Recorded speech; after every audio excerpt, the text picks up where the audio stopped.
Hey,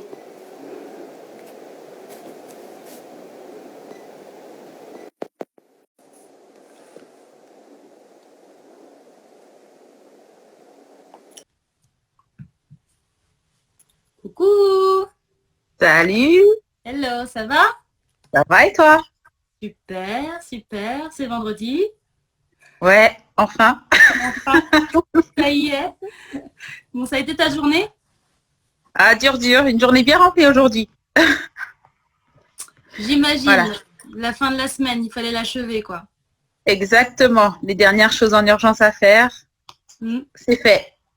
Et week-end tranquille. Ah, voilà, j'aime ça. Et quoi de beau prévu ce week-end? Ah bah du coup, pas de programme. Ouais, ah bah c'est bien. Pour une, Moi, j'aime bien bah quand c'est oui, comme ça. pour une fois, on s'est dit, je me suis dit, bah écoute, finalement, j'ai rien envie de planifier. Je verrai demain matin quand je me réveille. Ah bah voilà, bah, ça c'est génial. En Voilà, plus, quand c'est comme ça, le réveil, il est parfait en général. exactement. Ah bah c'est chouette. Bonsoir, Séverine. Bienvenue, bienvenue. Et Bonsoir, toi, c'est vrai. comment tu vas, Séverine? Séverine, elle connaît l'émoticône et tout pour dire comment était sa journée, comme ça, comme Ah oui, ça. elle est calée en émoticône, Séverine, hein. On va venir prendre des cours chez Séverine. Ouais, oui, oui, oui, il faut qu'on se forme aux émoticônes, je suis bien d'accord. J'en vois partout, partout, et des fois je me dis, ah oui, mais en fait j'aurais pu en mettre un là, mais ouais, c'est... Exactement. Et on utilise toujours les mêmes en plus d'ailleurs. Donc, Oui, oui, moi je clique sur récent, hein. ça y est, elle Ah, nous a tous. Séverine nous a dit, je suis Alors, KO. C'est vendredi, c'est ce qu'on disait avant que tu arrives, c'est vendredi, Séverine. Beaucoup d'énergie, mais des bonnes énergies. C'est bien, tu vas c'est ça. pouvoir recharger les batteries. Bon, ce soir, je vous ai pas mis de musique hein, parce que je voulais pas que la vidéo plante, comme ça a été le cas avec Océane cette semaine. Ah, finalement. Ouais. C'est ça. Donc, on va éviter, ou en tout cas, je prendrai soin de bien choisir les chansons que je peux partager avec vous pendant cette petite attente que tout le monde nous rejoigne ce soir. Pour éviter que la vidéo tombe aux oubliettes d'Instagram et qu'elle soit bloquée. Oui, oui, il faut mieux éviter, Séverine, merci. Je confirme. Effectivement, je confirme. Bon alors, c'est vendredi, c'est la fin de la semaine. Je sens que les gens sont tranquillou bilou. On prend sa douche, on se prépare. Alors, j'ai pas eu beaucoup de questions sur l'amour bienveillant, mais moi, j'en ai pour toi. Ah, Moi, je veux en savoir plus, toujours plus. J'aime beaucoup apprendre. Donc, j'ai des questions pour toi et puis j'espère que ça viendra pendant le live. D'ailleurs, je pense que Séverine a des questions aussi pour toi. J'espère, Séverine. Séverine a toujours des questions pertinentes, alors je suis pas trop inquiète. Non, je suis confiante. Et en attendant que l'on nous rejoigne, ça sera dans la IGTV quand on la repostera. France Lise, puis-je te laisser te présenter? Parce on va avoir à se présenter là pendant 6 mois au moins, tu vois, le temps que... le temps que les abonnés s'y habituent. Voilà, exactement. Mais qui sont-elles? On ne les connaît pas. Et c'est vrai que mine de rien, on est quand même 7, donc c'est toujours bien si on se présente. Alors, bonsoir plus Frenchy, bonsoir Sarah Fierce, bienvenue à vous mesdames, installez-vous confortablement, utilisez le bouton commenter ou le bouton juste à côté pour nous poser vos questions. Et c'est Francis qui se présente à vous tout de suite. Alors, Francis. Alors, bah, bonsoir à tous, hein, en tout cas, ceux que je n'ai peut-être pas encore vus et qui vont bientôt aussi arriver. Donc, moi, je suis Francine, je suis coach en développement personnel et en fait, j'ai la spécificité d'accompagner les couples et les personnes qui sont en quête de relations amoureuses, qui sont aussi dans des relations, ce qu'on appelle l'interrelationnel. Et donc, le but, c'est vraiment d'accompagner, de comprendre aussi quels sont ses propres mécanismes, travailler aussi sur la timidité, travailler sur les conflits entre les personnes aussi. et améliorer la communication entre les personnes, que ce soit seul, en tant que célibataire, que ce soit entre amis, que ce soit entre même dans la fratrie aussi ou la famille, mais aussi la communication dans le couple. Voilà. Merci France-Lise d'exister et de nous accompagner, en tout cas de nous partager tes précieux conseils et surtout d'être disponible pour toutes ces personnes qui ont besoin d'être accompagnées, qui n'ont pas toujours conscience, mais à qui, j'imagine, tu fais beaucoup de bien lorsque tu les rencontres. J'espère bien. Jusque-là, j'ai pas eu trop de retours négatifs, donc tout va bien. Moi, j'en doute pas. Moi, je n'en doute absolument pas. En général, ça va. Les personnes sont assez satisfaites. En tout cas, elles pourront le dire à elles-mêmes. Hein, mais... Oui. J'espère bien lire prochainement quelques témoignages des bienfaits des coachings de France-Lise. Ça va venir. Et on a Sarah du coup qui nous a rejoint. Donc Sarah, bonsoir à toi. N'hésite pas à nous poser toutes tes questions en bas à droite, là dans le petit carré avec le point d'interrogation. Ce soir, on parle de l'amour bienveillant et ma toute première question, parce que je pense que c'était le thème de la semaine, on en a quand même pas mal parlé, mais sous différents sous-thèmes, si je peux dire ça comme ça, avec Océane dans l'éducation bienveillante, qui a donné sa définition à travers les yeux des enfants et à travers de l'amour. France-Lise, quelle est la définition c'est quoi l'amour bienveillant? L'amour bienveillant, concrètement, moi je ne vais pas le définir, je ne vais pas faire de grandes phrases. Pour moi, l'amour bienveillant, c'est vraiment comment s'occuper de soi et aussi de l'autre, tout en étant en accord avec ce que l'autre peut penser. Et tel qu'il est aussi. Donc, c'est prendre soin de l'autre. Tout simplement aussi. C'est-à-dire que ce soit mutuel, que ce ne soit pas que dans un sens. C'est-à-dire aimer l'autre dans sa complexité. Voilà, dans sa complexité, dans sa simplicité aussi, puisqu'on n'est pas toujours complexe en fonction des situations. Et c'est aussi comment on accepte la différence de l'autre quand on ne partage pas forcément soit les mêmes opinions, soit les mêmes envies, ou les mêmes avis, ou la même... Ça peut être aussi la même culture, par exemple. La bienveillance, on va vraiment la retrouver dans différents domaines. Et l'amour bienveillant, l'amour, comme c'est un grand mot, c'est un grand concept, l'amour. Voilà, c'est très, très large, l'amour. Donc, du coup, on ne peut pas, je ne vais pas pouvoir le définir vraiment dans des termes précis. Voilà, on est vraiment dans le prendre soin de l'autre. Ok. Merci. On va creuser de toutes les façons. Attends-toi. Exactement. C'est pour ça que je ne voulais pas vous en dire plus non plus. J'attends les questions. On veut en savoir plus, donc on va creuser. Mirella, bonsoir. Céline, Zara, bienvenue. Installez-vous confortablement et préparez vos questions pour France-Lise. Ce soir, on parle de l'amour bienveillant. Et France-Lise nous a donné un petit teaser de ce que c'est que l'amour bienveillant. Il y a du teasing dans l'air là. Donc, n'hésitez pas à nous poser vos questions, à commenter. Vous savez, on adore interagir avec vous. Donc, vraiment, à vos claviers.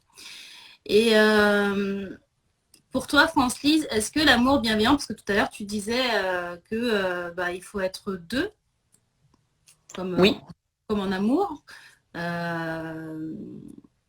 Ce grand mot qui est peut-être même des fois un gros mot, je pense, pour certaines personnes.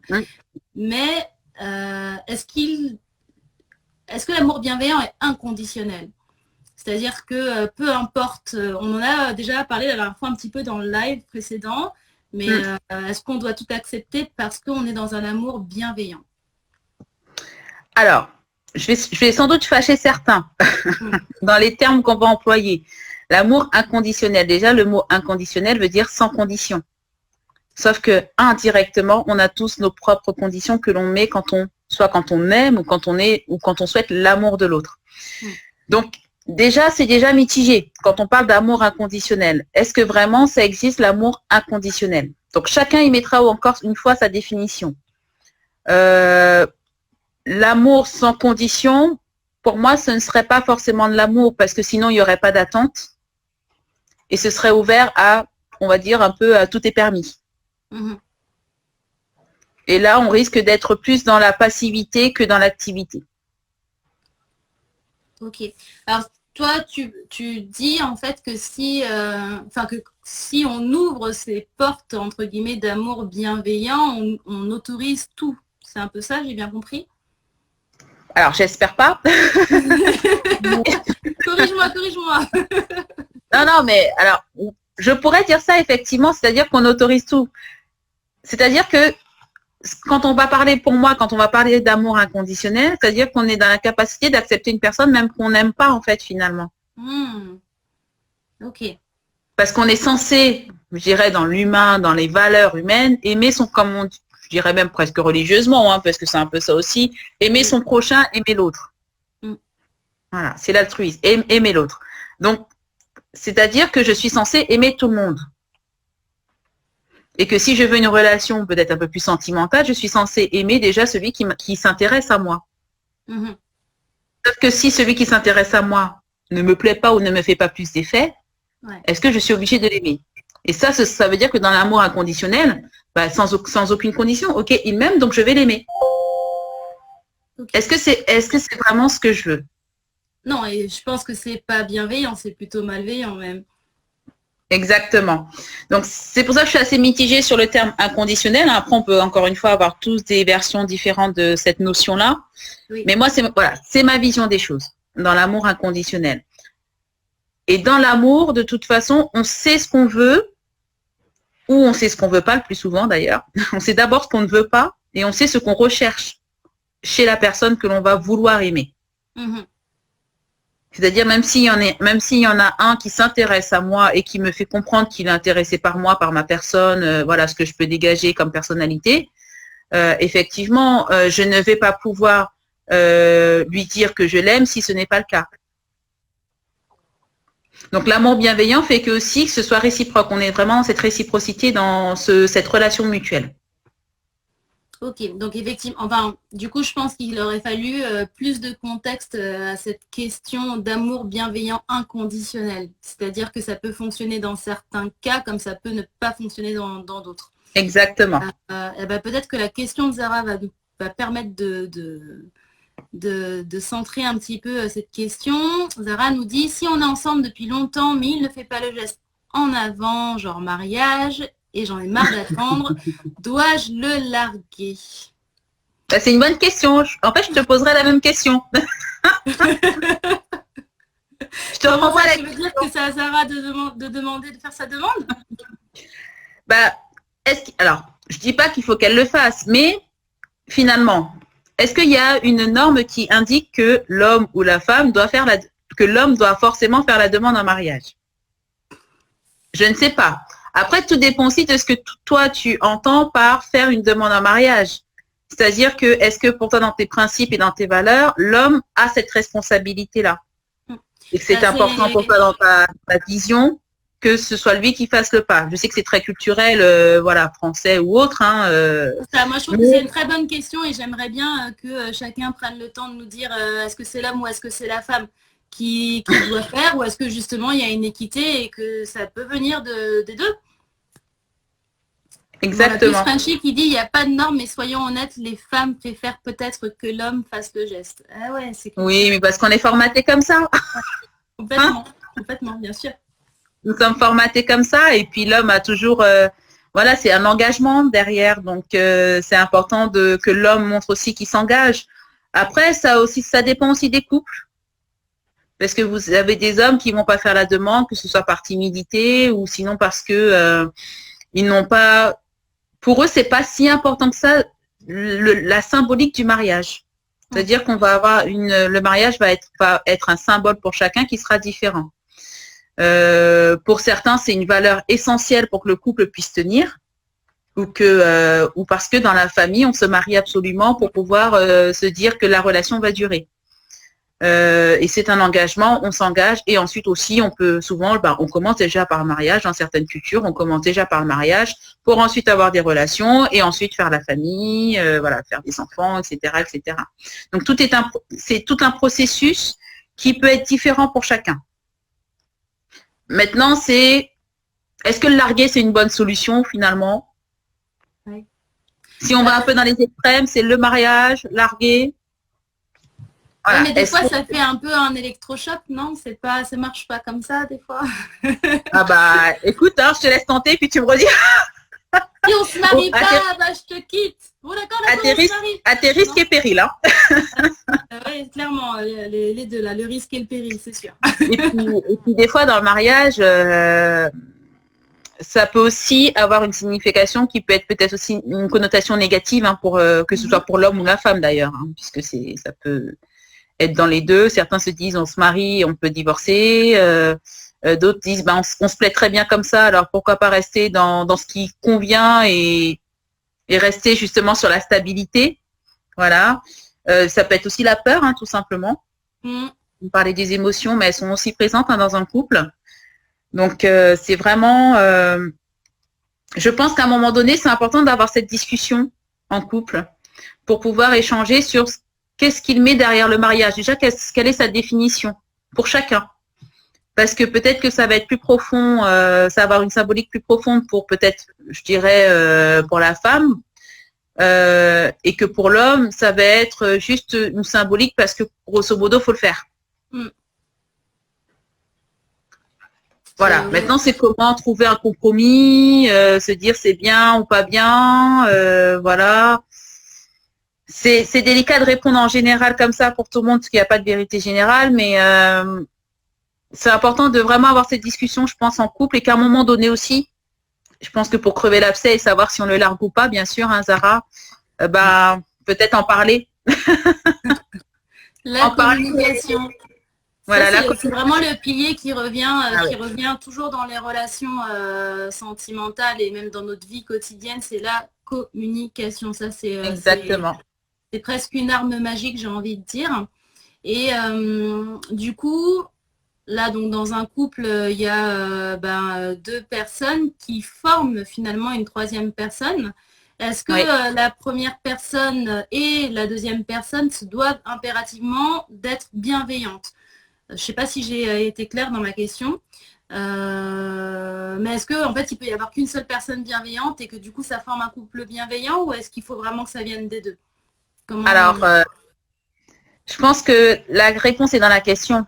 C'est que s'il y en a un qui est bienveillant, l'autre risque encore une fois de s'épuiser. En fait, celui qui est bienveillant, même s'il est dans cette bienveillance, dans cette visée, j'ai envie de dire, positive, il risque de s'épuiser aussi, à être trop positif en fait et ne pas avoir de retour de cette bienveillance. Et c'est un peu le risque. Donc c'est intéressant quand on est bienveillant, c'est qu'il y a aussi un retour. C'est ce que je disais tout à l'heure, c'est un peu la réciprocité. Il faut que ce soit mutuel, c'est ensemble. Ce n'est pas un fait et l'autre attend ou est passif. C'est important qu'il y ait deux actifs. Après, ça peut être un jour, il y en a un qui est bienveillant et l'autre jour, oui, un autre a une action un peu plus bienveillante. Très bien. Mais ça se complète. On est dans une complémentarité. Il faut que ça fasse partie des valeurs de chacun. Exactement. C'est-à-dire, par exemple, si je dis, si c'est tout le temps moi qui apporte le petit déjeuner ou qui apporte le café au lit tous les matins, ou à un moment donné, je vais dire, c'est bon, quoi. J'en ai un peu marre de le faire. Ouais. Et puis après, je vais arrêter. Et puis l'autre ne va pas comprendre pourquoi son café n'arrive pas le matin dans le lit. Et ça peut aussi émettre un conflit. Puisqu'il ne va pas comprendre et on ne l'a pas averti. aussi. On y revient à la communication, toujours cette arme magique. Bonsoir à celles qui nous ont rejoints. C'est presque exclusivement féminin ce soir. Lolo Couture, Natseli, Croquette, Théodorine, installez-vous confortablement. Vous connaissez déjà parce que pour la plupart, merci d'ailleurs d'être là régulièrement à nos lives, ça nous fait vraiment plaisir. Et n'hésitez pas à poser vos questions. On parle d'amour bienveillant ce soir. France-Lise nous donne des clés normalement pour trouver ou pour maintenir une relation de couple bienveillante. J'ai tout dit, France-Lise, c'est bien ça. C'est exactement ça. Parfait. Et donc, si en fait on part du principe que l'amour bienveillant, coucou la styliste baroudeuse, l'amour bienveillant est donc nécessaire aux deux personnes, donc à la première, à la deuxième, pour avoir cet amour bienveillant dans son couple au quotidien. Est-ce qu'on a aussi besoin d'empathie et de compassion? Est-ce que ces trois valeurs ou émotions, je ne sais pas trop d'ailleurs, sont compatibles? Alors, je dirais pas que ce sont des émotions. Pour voilà, encadrer par rapport à ce que tu disais. Ce ne sont pas forcément des émotions, l'empathie et la compassion. Alors, effectivement, tu vas retrouver des émotions dans l'empathie. Et aussi un petit peu dans la compassion quand même. Après, ces trois concepts, je vais les appeler concepts, sont différents. C'est-à-dire déjà l'empathie et la compassion, c'est différent. L'empathie, on est vraiment dans un peu l'effet miroir des émotions. Sans forcément... c'est-à-dire que vous allez ressentir ce que l'autre personne va ressentir par rapport au contexte et la situation. La compassion, on aura envie d'aider, c'est-à-dire tendre la main et dire je viens avec toi. L'empathie, ce sera un peu différent. C'est pas parce que je ressens la même chose que toi que je vais forcément te tenir par la main pour avancer. Mais je peux comprendre je peux comprendre et aussi me dire que oui, effectivement, je peux comprendre le fait que tu sois triste, par exemple. Donc, tu vois, il y a les émotions qui sont incluses dedans. Ok. Voilà. Et dans l'amour, ben, effectivement, là, dans l'amour bienveillant, tu as un peu de tout. Que des émotions positives d'ailleurs, normalement. Il y a beaucoup d'ingrédients et je pense que c'est difficile de ne pas se perdre, de ne pas en mettre, d'avoir trop de compassion ou trop d'empathie, parce qu'on revient un petit peu à ce que tu disais tout à l'heure, finalement, celui qui est un peu plus bienveillant que l'autre va finalement se retrouver dans un mal-être à un certain moment. Exactement. Et c'est vrai que ce mal-être peut vraiment déséquilibrer le couple, en fait. Il suffit qu'il y en ait un qui soit moins bienveillant et qu'à un moment donné, sur le long terme, ça ne pourra pas durer. Et comment on trouve l'équilibre? L'équilibre, c'est difficile à trouver en général, mais ça se construit tout au long des années de couple, de relations, puisque ça se construit, comme tu disais tout à l'heure, il y a le numéro 1, le numéro 2, donc c'est-à-dire qu'il y a les deux personnes et en fait, elles vont construire une troisième personne, en fait, qui sera le couple. Et c'est la compassion, en fait, pas la compassion, la bienveillance va se déterminer dans le troisième. C'est-à-dire comment on veut que notre couple fonctionne et que notre couple soit bienveillant. Qu'est-ce qu'on va y mettre? Quels sont les ingrédients, justement, qu'on pourrait y mettre pour que ça se passe bien? En fonction des personnalités de chacun, des compétences aussi de chacun, de la carte du monde, en fait, de ce que peut ressentir ou de ce que peut et de ce que l'autre peut ressentir aussi. Donc, c'est vraiment toute cette enveloppe qui va permettre d'être le troisième volet et pouvoir justement tirer cette épingle qui s'appelle la bienveillance. Ok, donc de la patience aussi, beaucoup de patience du coup. Le couple est fait que de ça. Je dirais presque. Oui, mais de nos jours, tout va très vite. Tout va très vite. Qu'on a envie d'aller vite, mais prenons le temps aussi. Faut arrêter des fois de courir derrière le métro et prendre plus de temps pour marcher. Il y en a un toutes les 2 minutes, on arrête de courir. Je suis d'accord. C'est ça. Mais j'arrête pas de le dire si c'est dans 2 minutes. Bon, ok, on peut rater un train à 2 minutes près, mais dans ce cas-là, il fallait partir plus tôt. Voilà. Là, je t'ai perdu, là, ça devient complexe parce que du coup, c'est quand le bon moment pour partir et trouver un amour bienveillant? C'est quand? C'est quand qu'il faut partir. Alors, partir de quoi? Quand on est célibataire, c'est ça? Ou quand on est déjà en couple? Parce qu'il y a les deux. Hein. Oui, non, quand on est déjà en couple, en théorie, effectivement, on construit à deux pour faire cette troisième personne. On prend du temps, on est patient et bienveillant. J'ai bien écouté? C'est ça. Ok. Et quand on est célibataire? Je sais que ça intéresse là quelques personnes qui nous regardent ce soir. Donc, quand on est célibataire, comment on fait? Alors, quand on est célibataire, on évite un petit peu d'être trop exigeant déjà. Alors, on a le droit, hein, bien sûr, il faut l'être, on a le droit d'être exigeant par rapport, c'est ce qu'on disait tout à l'heure, à ce qu'on recherche chez l'autre. C'est-à-dire que quand on veut un amour bienveillant, c'est aussi important de le dire. Alors, pas dans ces termes-là, parce que ça peut être très vaste, hein, un amour bienveillant. Maintenant, c'est dire à l'autre, voilà, moi, ce que je recherche à un moment donné, soit lui montrer déjà, soit lui montrer les gestes d'affection qu'on peut lui proposer, ou soit aussi lui dire verbalement, moi, voilà, ce que j'aimerais, c'est par exemple, tu vois, une fois par semaine, par exemple, elle m'a emmené mon petit café au lit. Ça fait un peu princesse, hein, non? Et pourquoi pas? On a le droit de demander. On a le droit aussi d'avoir ou juste accepter. C'est vrai. Puisqu'il y a des personnes qui peuvent le faire. Ça arrive quand même, hein, dans les couples. Et ça arrive qu'il y en a qui le fassent sans qu'on leur ait demandé. Je suis voilà. tout à fait d'accord. Mais c'est vrai que la formulation, on revient à cette communication qui est juste essentielle, mais la formulation, c'est quelque chose, on n'est pas aujourd'hui, en tout cas dans notre culture, pas trop habitué. Et j'ai une question de Séverine qui dit « J'imagine que c'est aussi ne pas être dans la dépendance, plutôt lié à l'ego, donc bon, bienveillant. » Oui, donc c'est-à-dire que le fait de dire, de proposer peut-être des gestes d'affection plus souvent, ça évite toujours d'être en attente. Si j'essaie de reformuler un petit peu ta question, Séverine, oui, pour certains, je pense que c'est une question d'ego. Alors, ego, oui, mais ça peut être aussi de la peur, c'est-à-dire la peur du rejet. Dire que si j'apporte trop d'affection peut-être à l'autre, est-ce que finalement... Déjà, est-ce que je vais avoir un retour? C'est aussi ce qu'on disait tout à l'heure. C'est est-ce que je vais avoir un retour de cette personne si je fais, par exemple, si je lui donne, par exemple, je lui apporte son café au lit tous les matins. Est-ce que finalement, j'aurai moi un geste d'affection en retour? Et puis finalement, s'il n'y a pas, peut-être que l'autre n'a juste pas envie. C'est-à-dire que ça aussi, ça peut faire peur. Peur que, ça peut dire aussi que est-ce que l'autre ne m'aime pas, tout simplement? Ou ne m'aime plus, puisque des fois ça augmente aussi la peur, et qui fait que la personne a peur d'être dépendante de l'autre, parce que si toutefois c'est cette vérité-là, ça peut faire mal, et puis aussi on va après dans des états des fois un peu plus dépressifs, où on se sent pas bien en fait. On se dit qu'on peut se dire aussi la peur de l'abandon, le rejet, etc. Donc ça peut aussi activer certaines peurs et craintes déjà qui sont peut-être profondes chez la personne.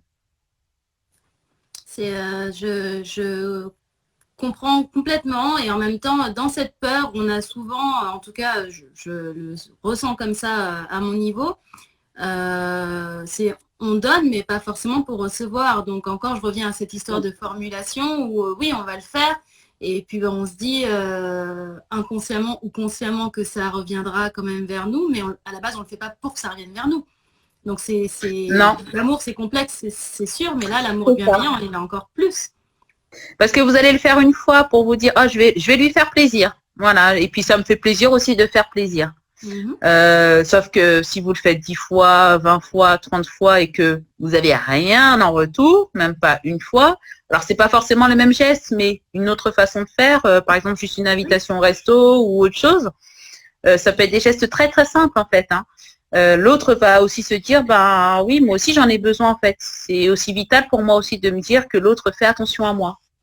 Et si du coup il ressent qu'il n'y a pas cette bienveillance derrière, ça peut compliquer la relation. Ok. Bon, on va finir par y arriver, par trouver ou faire perdurer cet amour bienveillant. Alors, j'ai Lastlist Baroudos qui nous dit « Est-ce qu'être dans l'attente d'amour et de bienveillance chez notre partenaire peut freiner une relation ou la mettre à dure épreuve ?» Je pense que oui, c'est ça, à dure épreuve. Ouais. J'ai envie de dire oui. Oui ou non. Après, tout est une question de comment on jauge l'attente. Est-ce que c'est le curseur haut où j'attends complètement qu'il fasse tout ce que j'ai envie et sauf que lui, il n'est pas censé jouer aux devinettes? Il y a ça aussi. C'est quoi l'attente pour vous? Qu'est-ce que ça veut dire attendre l'amour? Puisque concrètement, on est censé déjà l'avoir quand on est en couple. Donc, c'est qu'est-ce qu'on attend de la personne? Qu'est-ce qu'on attend de la personne? Est-ce qu'on veut une attente où, on va dire dans un idéal, de l'autre où c'est l'homme qui fait la cuisine tous les jours, matin, midi, soir, qui quand vous rentrez, le ménage est fait. Là, on va plus parler des qualités, hein, du coup. Mais ça en fait partie. Et puis finalement, déception parce que vous devez tout faire en rentrant après le travail. Et là, effectivement, l'attente, elle peut être dure. L'attente de ce qu'il peut faire peut être dure. Mais c'est vraiment la question de quel idéal je me fais de l'autre. Et c'est pour ça que souvent, il y en a qui tombent un peu de haut parce que ils disent, moi, je pensais pas qu'il était comme ça. Je sais pas ce qu'il veut, je n'arrive pas à savoir ce qu'il veut, il ne me le dit pas, etc. Donc, c'est vraiment comme exprimer ce que vous attendez aussi. Là, c'est pas les devinettes carambar, c'est-à-dire c'est un peu soit une blague ou soit là, il y a la question puis la réponse est juste en dessous. Il suffit juste de tourner le papier. Voilà. Souvent, on tourne le papier ou sinon on tourne la tête. C'est ce qu'on faisait quand on était petit, on tournait la tête, effectivement. Alors qu'on pouvait juste tourner le papier. Donc, du coup, c'est exprimer vraiment ce que vous attendez. Alors, ça peut être vraiment très simple, hein, comme on l'a dit tout à l'heure, j'aimerais bien qu'un jour tu prennes l'initiative peut-être de m'inviter au restaurant. Au lieu que ce soit moi tout le temps qui décide, on va à tel endroit, tel resto, etc., etc. Et juste ça, une fois qu'il l'a entendu et compris, maintenant vous serez aussi dans l'attente que ça arrive, bien sûr, mais c'est une attente qui finalement va engrammer chez vous une certaine satisfaction. Parce que ce sera une chose, ce ne sera pas 10 choses, ce ne sera pas 20 choses. Et c'est vraiment où on place le curseur. Et du coup, alors dans le live qu'on a fait avec Océane cette semaine sur l'éducation bienveillante, on parlait donc de communication non violente, même si là, pour reprendre ce que tu disais, j'aimerais bien que tu m'invites au restaurant, c'est pas du tout une communication violente. Mais est-ce qu'il faut utiliser le tu ou pas? Alors, quand on parle déjà dans la communication non violente, parce que comme Océane, hein, ça marche aussi avec les enfants, ça marche aussi quelle que soit la tranche d'âge, mais aussi surtout, dans mon cas, dans les relations. Je dis des relations en général parce que ça peut être couple ou même quand vous êtes célibataire, vous êtes en recherche d'une relation sentimentale ou autre. C'est parler de soi. Alors, ça ne fait pas non plus très égoïste, très égocentrique, mais c'est voilà ce que j'aimerais. Parce que ce que j'aimerais, c'est pas forcément ce que l'autre aimerait. Si, par exemple, vous commencez par le tu, déjà, vous le tuez. Je vais te dire comme ça c'est facile à retenir. Le tu tue l'autre. C'est-à-dire que vous l'accusez de penser comme ça. Et vous l'accusez de ressentir telle chose. Sauf qu'en fait, c'est vous qui ressentez certaines choses et vous vous demandez finalement, vous avez envie de savoir si ce que vous pensez est vrai. Et donc, parler en son propre nom, déjà, ça évite d'attaquer l'autre. Et qui fait que quand on attaque, en général, on a le revers, c'est que vous êtes attaqué derrière. Ok. Donc, si par exemple, je dis, j'aimerais que tu m'apportes, non, apporte-moi, pourquoi tu m'apportes pas du café au lit tous les matins? Alors déjà, la réaction, ok, on prend un petit temps de réflexion. Voilà. Le pourquoi et ne passe nulle part en général. Pourquoi? Voilà, le pourquoi et le tu devrais. Voilà, le pourquoi et le tu devrais faire ci, tu devrais faire ça. Souvent, on n'aime pas trop qu'on donne des ordres. On est quand même des adultes et puis des enfants. Voilà. Par contre, j'aimerais bien que tu puisses m'apporter mon café au lit au moins une fois. Déjà, ça change au niveau de l'intonation quand on le dit. On est moins dans l'agression verbale. Ok. Donc, toujours cette communication précieuse. Je pense que ça va être le pilier de l'amour bienveillant. Et c'est vrai qu'on a un petit peu de difficulté à vraiment comprendre ou dire ce qu'est donner une définition de l'amour bienveillant parce que finalement, elle est tellement large. Mais est-ce qu'on saurait donner une définition de l'amour malveillant? J'ai envie de dire oui. L'amour malveillant, c'est tout ce qu'on ne veut pas. Mais tout ce qui peut aussi porter atteinte à sa propre personne, en fait. C'est-à-dire que l'autre peut avoir un effet négatif, j'ai envie de dire des fois même toxique, hein, si on va dans les extrêmes, où il y a quand même ce pouvoir, on en parlait dans les anciens lives, de un peu dominant-dominé. En général, quand il y a un amour bienveillant, on est vraiment, alors la dernière fois je disais qu'on pouvait des fois être sur du 60-40, mais dans l'amour bienveillant, on est vraiment sur du 50-50. D'accord. Si on peut jouer un petit peu sur les pourcentages. Le but, ce serait d'être là, voilà, au même niveau.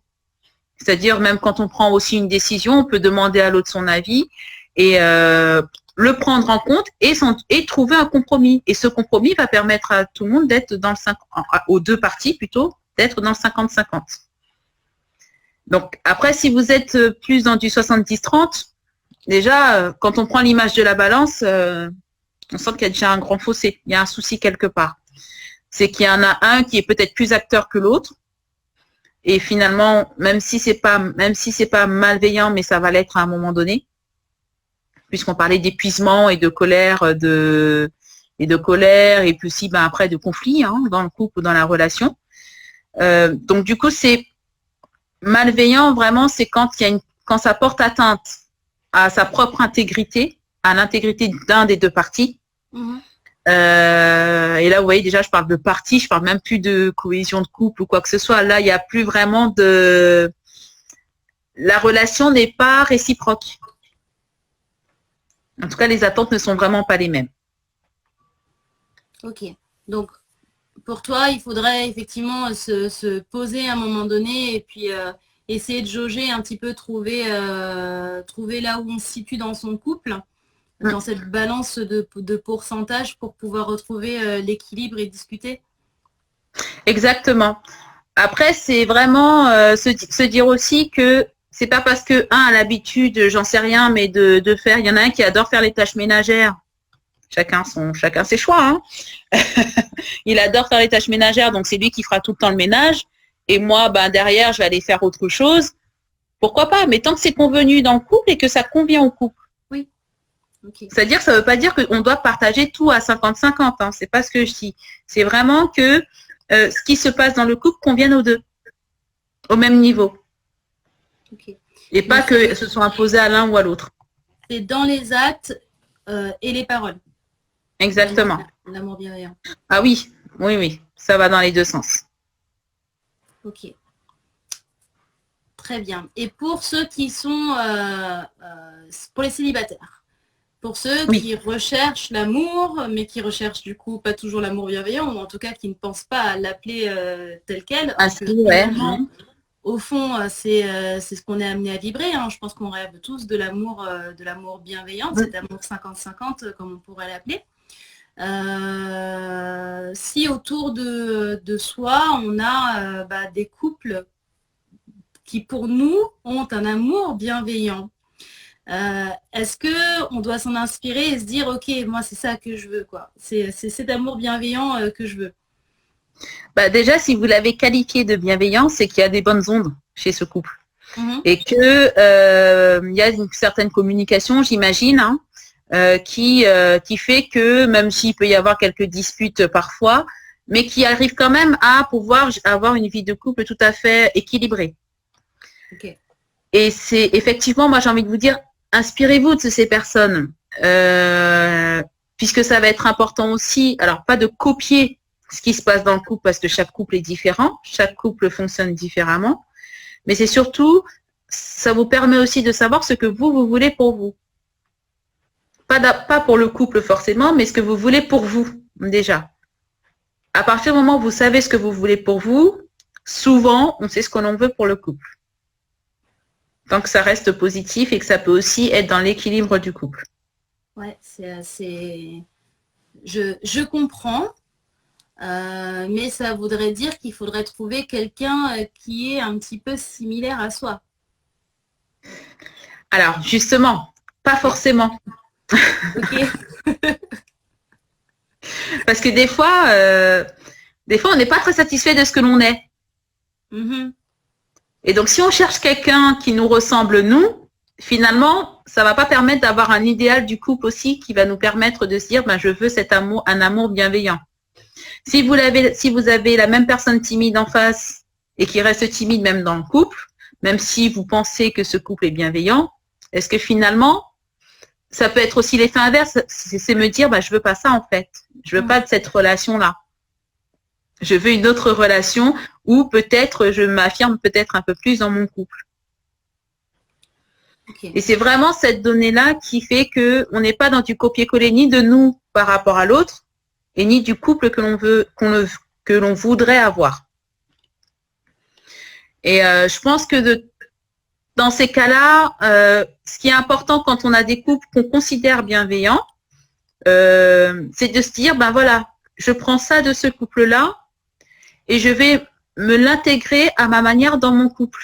Ou en tout cas retenir cette valeur-là qui est très importante pour moi dans ce couple que je vois, que j'observe et que je connais bien finalement. Parce que je trouve que c'est intéressant d'y travailler pour aussi trouver, par exemple, chez moi, peut-être cette certaine communication, cette certaine paix d'esprit ou ce partage, parce que souvent, des fois, ça peut être le partage de la valeur voyage. Voilà, ils sont capables de voyager ensemble, de faire des choses ensemble, d'aller faire de la randonnée ensemble, d'aller sur des falaises ensemble. Et ça, on se dit, ah oui, ils font quand même des choses super intéressantes. Maintenant, c'est comment on va se dire, oui, avec mon conjoint ou ma conjointe, j'aurais bien aimé qu'on programme des vacances. Pas forcément pour aller faire de la randonnée ou autre, mais juste avoir un intérêt commun. Donc, j'ai pas copié concrètement ce que eux font, mais je l'ai ramené à ma manière pour pouvoir l'utiliser et me dire, ça peut être un objectif que je peux fixer pour le couple ou que l'on peut fixer ensemble, tout simplement. Ok. Donc oui, juste prendre, s'inspirer et puis le remodeler pour soi. Exactement. D'accord. Ok. Et comment on fait pour... du coup, je reviens aux célibataires, parce que c'est quand même difficile, cet amour bienveillant qui revient toujours au couple. Ouais, oui. Par rapport aux célibataires, en fait, on est vraiment dans la question de l'idéal. En fait, c'est qu'est-ce que je veux pour moi si je suis en couple? Parce que quand on est célibataire, en général, je dirais presque à 99% quand même, on se projette dans une relation sentimentale, une relation amoureuse. Donc, on se dit, mais qui je veux avoir en face de moi? Est-ce que je veux quelqu'un qui est un peu brut de découvrage, etc. et que moi, j'ai besoin de quelqu'un qui mène pourquoi pas? Mais en même temps, ça veut dire quoi dans la relation par rapport à soi? Est-ce que finalement, j'ai envie aussi de quelqu'un qui juste prend soin de moi, avec qui je peux partager des choses, avec qui on aura au moins un intérêt commun, par exemple, ou un loisir commun, ou se dire, oui, on aime tous les deux le sport, c'est génial, on pourra peut-être faire des choses autour de ça.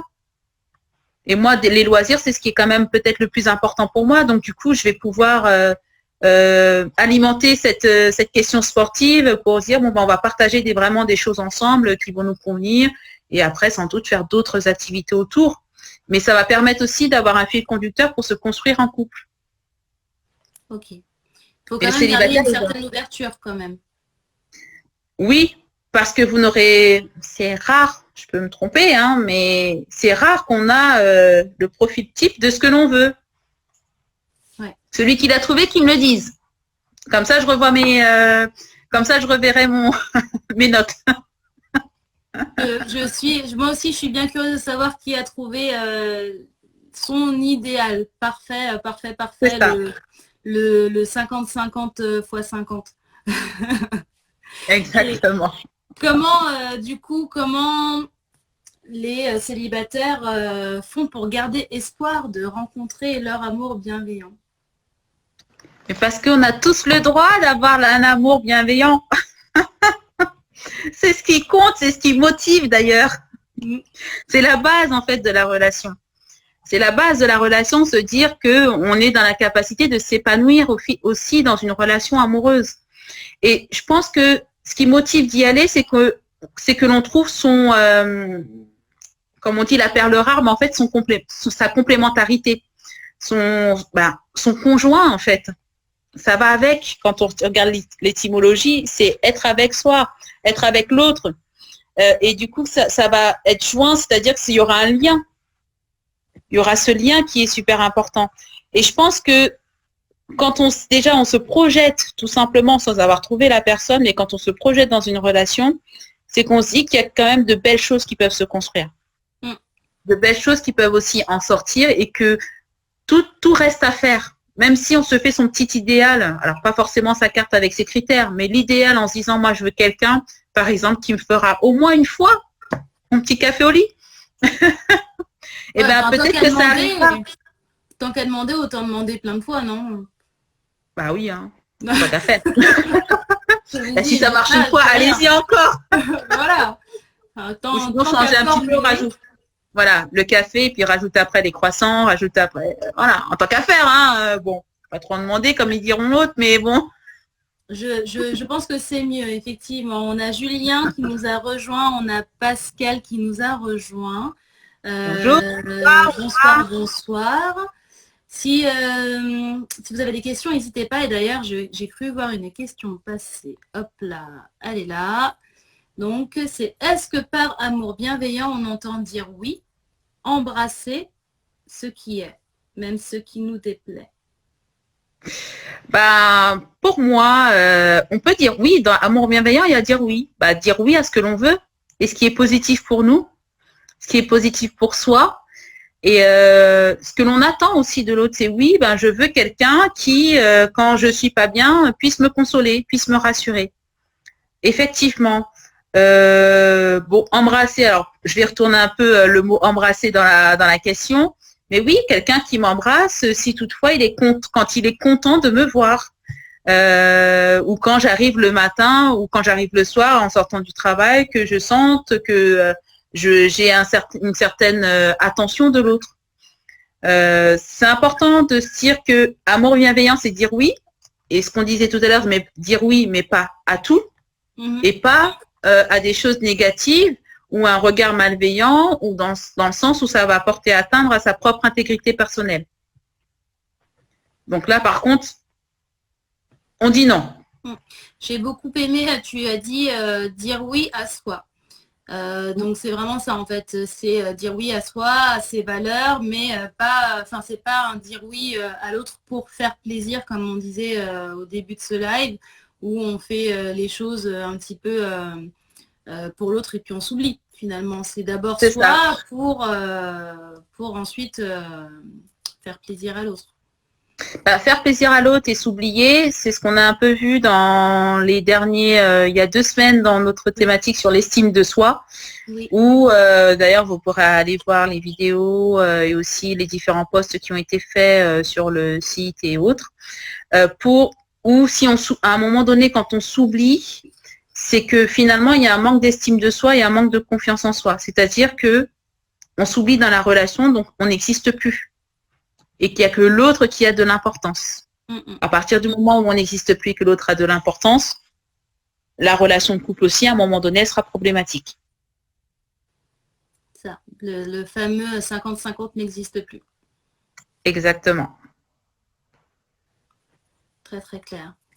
Eh bien, est-ce que vous avez encore d'autres questions? J'ai alors la styliste Baroudeuse, si elle est encore là. Alors, j'ai est-ce qu'être dans l'attente de là et suspense? Alors, si quelqu'un a la suite de cette question, ça nous intéresse. N'hésitez pas à venir la compléter. En tout cas, j'espère que vous avez eu pas mal d'infos sur l'amour bienveillant. On revient effectivement au live précédent qu'on a fait, où on revient à cette communication, à l'équilibre. Et puis, charité bien ordonnée commence par soi.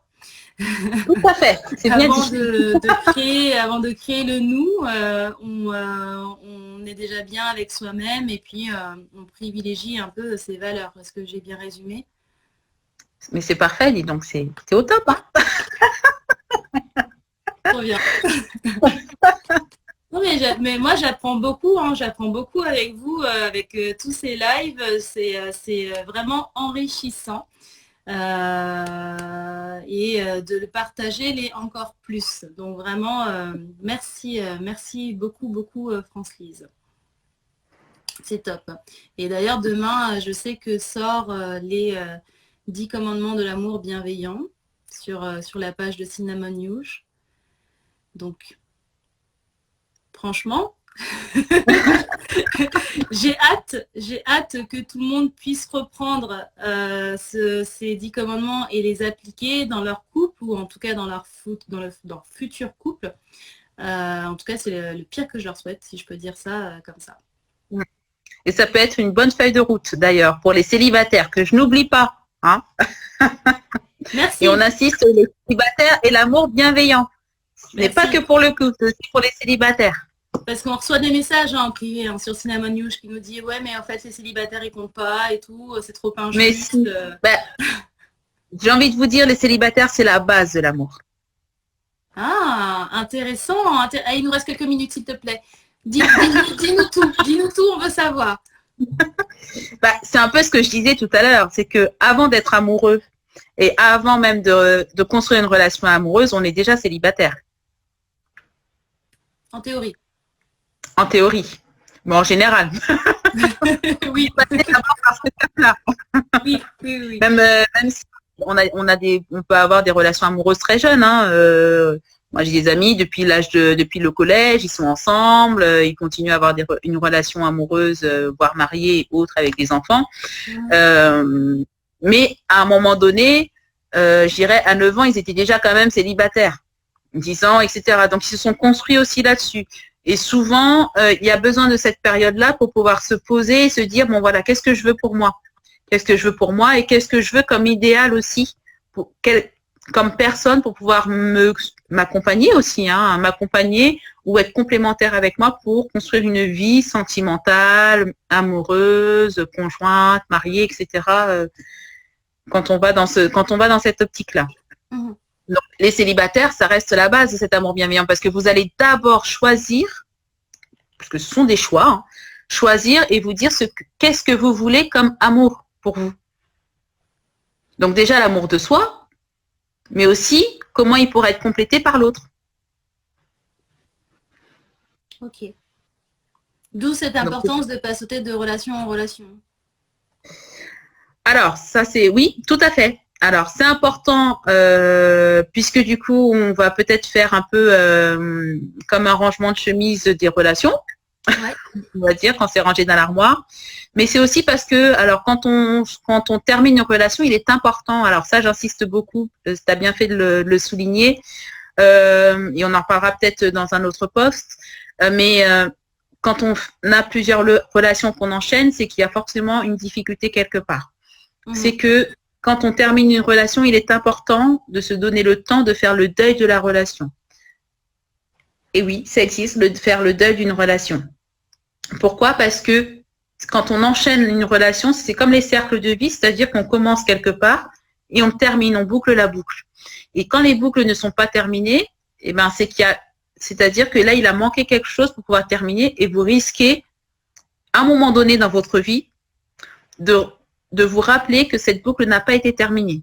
Alors, ça peut venir de différentes manières. Ça peut venir de manière, ça peut venir en boomerang, ça peut venir aussi en se disant, mais pourquoi chaque fois quand je me sens bien, bah, finalement, ça casse? Bah, parce que la plupart du temps, dans les relations, quand vous avez l'impression de vous sentir bien dans la relation, peut-être que dans une des relations, bah, soit l'homme ou la femme vous a quitté. Pour X raisons qui ne sont pas forcément dépendantes de vous. Mais finalement, vous êtes dit, ah bah c'est pas grave, de toute façon, j'en ai un, oui, bah lui, bah j'ai été au bar la dernière fois, et puis ah bah tiens, ça a bien collé, puis finalement, il s'est passé des choses et on est ensemble. Sauf que finalement, vous n'avez pas fait le deuil de cette relation-là. Donc, il va vous manquer quelque chose aussi pour reconstruire justement cet idéal de cet amour bienveillant que vous vouliez. Parce que vous êtes resté finalement sur des notes négatives. Ok, donc faire le deuil. Effectivement, je pense que faire le deuil de sa précédente relation, c'est très intéressant. Ça fera l'objet d'un live. J'ai pris des notes là. pour qu'on puisse en rediscuter parce que là, en me disant ça, forcément, j'ai plein de questions qui me sont venues. Mais le temps nous est limité pour ce soir. En tout cas, on vous remercie tous d'avoir participé à ce live avec vos questions, votre joie, votre énergie, votre bonne humeur. France-Lise, merci.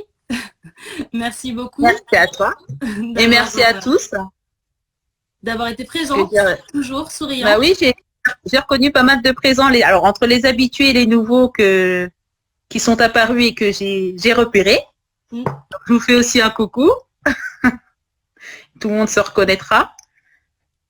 Oui, j'espère bien. Et vraiment, n'hésitez pas à, encore une fois, liker, partager. Là, la JTV est postée dans les 5 minutes qui suivent ce live. Et justement, si vous voulez un autre live qui parlera de comment faire son deuil, allez liker, allez commenter, allez partager. Et je pense que tant qu'on n'aura pas... donne un chiffre, Francis, donne un chiffre. Fais-nous rêver. Allez, 65. Je sais pas, ça me vient comme ça. Tant qu'on n'aura pas 65 lives, on ne sortira 65 likes, pardon, on ne sortira pas ce live pour discuter avec vous comment faire le deuil. Et puis en plus, ça vous laisse le temps de préparer vos questions.